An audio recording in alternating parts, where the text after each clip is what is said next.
Mr. Chairman, thank you very much, and I want to thank all the witnesses for coming today and participating in the hearing, which examines fraud and waste in a program that provides a modest but critical benefit to over 20 million low-income households. SNAP pays on average $1.40 per person per meal.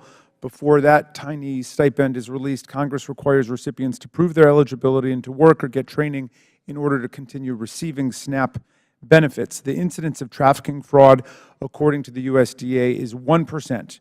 If we can get it down to 0%, then by all means, let us do it.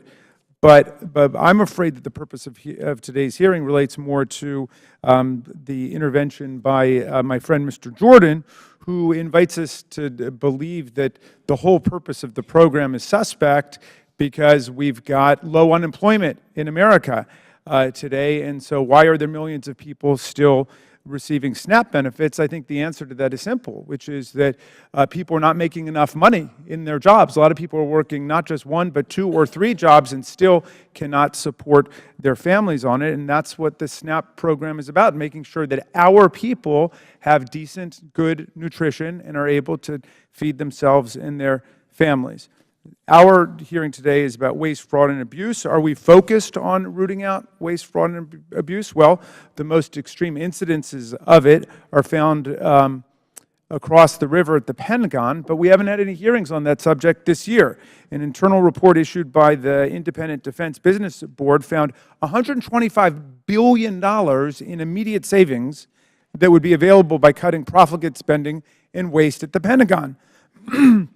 That's almost twice the entire annual budget of SNAP. But apparently we're not interested in the chronic problem of Pentagon waste and bloat. Why hasn't this committee held a single hearing devoted to eliminating waste and fraud and abuse at the Pentagon, which is so huge that it eclipses the entire budget of the anti-hunger program this hearing is examining? It's hard to believe that the constant attacks on the SNAP program reflect a focus on fiscal responsibility when the majority's tax policies are, of course, producing unprecedented and staggering budget deficits. According to Maya McGinnis of the Committee for a Responsible Federal Budget, the $1.9 trillion cost of the tax cuts were disingenuously sold as the key to such massive growth that they would pay for themselves. But the proof is in the pudding, or in this case, the national debt.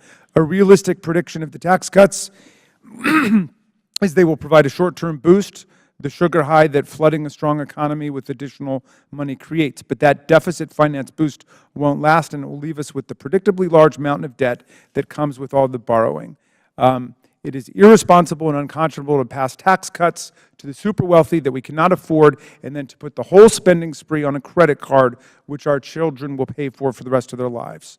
Mr. Chairman, I'm told this might be our last week in Washington for a bit, and I would hope that as members of the Oversight Committee, we'd be using our time more wisely than this. Instead of spreading rumors about SNAP fraud to justify draconian cuts to this necessary program, we should be looking into the real waste, fraud, and abuse that costs the American people billions of dollars a year. I yield back. Thank you.